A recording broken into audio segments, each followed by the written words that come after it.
प्यारे विद्यार्थियों, हम अपनी हिंदी कक्षा का आरंभ करने जा रहे हैं।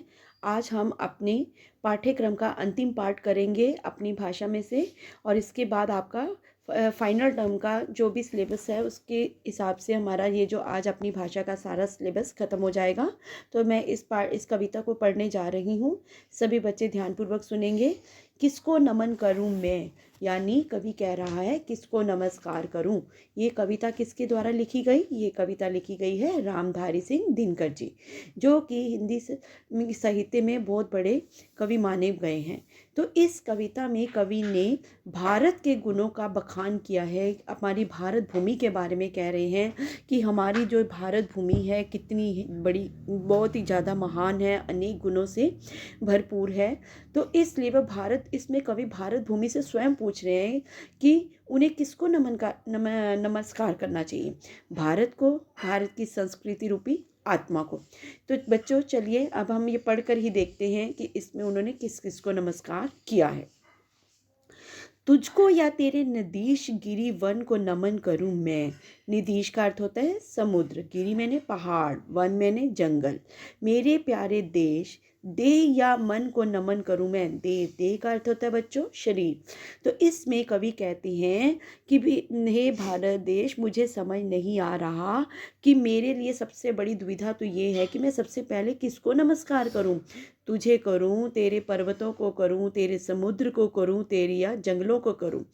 हे मेरे देश, मेरे को ये तुम बताओ कि मैं किसे नमस्कार करूं। अपने मन को नमस्कार करूं या अपने शरीर को करूं। किसको नमन करूं मैं भारत, किसको नमन करूं कि मैं सबसे पहले नमस्कार किसको मुझे करना चाहिए। भारत नहीं स्थान का वाचक, गुण विशेष नर का, एक देश नहीं शील ये भूमंडल भर का।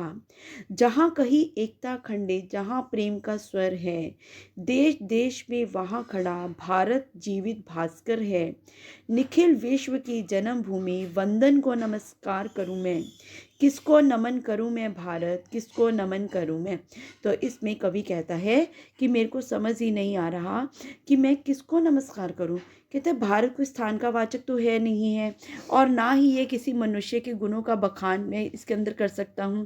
कहते हैं भारत तो एक ऐसा देश है, एक ऐसी धरती है जो कि देश प्रेम से ओतप्रेत है, और जहाँ पर एकता और परिवार, एकता और प्यार मुझे बहुत अधिक दिखाई देता है।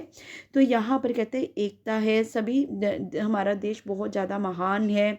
इसकी जो धरती है यहाँ पर अनेक चमत्कार देखने को मिलते हैं, और देश देश में वहाँ खड़ा भारत जीवित भास्कर। और ऐसा लगता है कि जैसे इस देश के अंदर जो भी सूर्य निकलता है वो वास्तव में हमारे देश में, हमारे एक उसके अंदर एक नई खुशहाली भरने वाला है।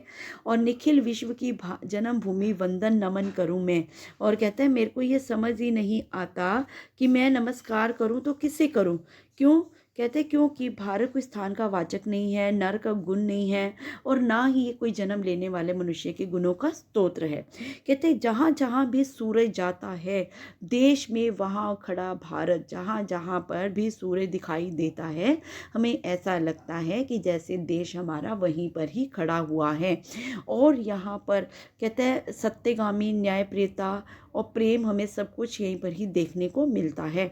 और इसलिए और कहता है कि उसके जहाँ जहाँ सूरज गया उसके प्रकाश से अंधेरा दूर हो गया। निखिल विश्व की भारत भूमि, निखिल, निखिल का अर्थ होता है मैं इस संपूर्ण संसार की इस संपूर्ण जन्मभूमि को नमस्कार करूँ मैं। किसको नमस्कार करूँ? कहते हैं मैं इस सारी धरती को नमस्कार करूँ, सारे देश को नमस्कार, देश सारे विश्व की जन्मभूमि की वंदना करूँ, पूजा करूँ, नमस्कार करूँ। हे भारत, मेरे को तो समझ ही नहीं आ रहा कि मैं सबसे पहले किसको नमस्कार करूँ, यहाँ पर किस किसका देखकर मैं उसकी वंदना करूं, उसे पूजूं। तो इसमें कवि ने कहने का भाव ये है कि वास्तव में कवि ने भारत के गुणों का बहुत ही अधिक बखान किया है कि हमारा भारत देश जो है वो कितना ही स्वर्णिम है, कि हम कितना सौभाग्यशाली हैं कि जो कि हम इस देश के अंदर हमने जन्म लिया। उठे जहाँ भी घोष शांति का। तो इसमें कवि क्या क्या कहता है कहता है भारत स्वर तेरा, कि उसका कहते हैं जहाँ पर भी ये भारत मानवता का विश्वास करता है। भारत स्वर तेरा है, धर्म दीपक, जहाँ पर भी धर्म का दीपक चलता है, जिसके हाथ में भी वह मनुष्य तेरा है, तेरा ही वीर सत्य जो अड़ने आता है।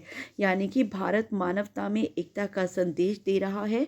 वह हमेशा सत्यता, अहिंसता और अखंडता को बनाए रखने का संदेश देता आया है। कहता है कि इस पर जन्मा धर्म दीप, इस पर जिस भी मनुष्य ने जन्म लिया वह वीर है, सत्य है, न्यायप्रिय है, और सत्य पर जो अड़ जाता है किसी न्याय के लिए, और कहता है न्याय को प्राप्त करने के लिए वह अपने प्राण को भी अर्पित करने लग जाता है। मानवता के इस ललाट चंदन पे, कहता है मानवता के इस ललाट चंदन, यानी कि जो भी इसके माथे के ऊपर जो भी चंदन अखंडित है, माथे के ऊपर जो भी चंदन लगा हुआ है, मैं उसको नमस्कार करूं। किसको नमस्कार करूं मेरे प्यारे भारत?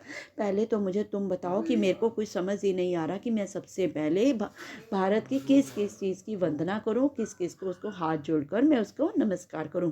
तो वही कहने का भाव यह है कि यहाँ पर कवि ने भारत की संस्कृति का बहुत ही अधिक बखान किया है, जिसका हम वर्णन भी नहीं कर सकते, क्योंकि हमारा भारत देश जो है वो अति सुंदर है, अनेक गुणों से भरपूर है, अनेक धर्म संप्रदायों से समृद्ध है। तो यहाँ पर बच्चों हमारी कविता जो है वो समाप्त हो जाती है। तो आज आपको पाठ नंबर 17 के अभ्यास कार्यपत्रिका में और साथ में पाठ 18 के मौखिक प्रश्न आपको मैं भेज रही हूँ। सभी बच्चे अपनी किताब के ऊपर अभ्यास कार्य करेंगे और साथ में पाठ्य पुस्तिका के ऊपर इसी पाठ के मौखिक प्रश्न और शब्दार्थ लिखेंगे। यही आपका गृह कार्य है। धन्यवाद।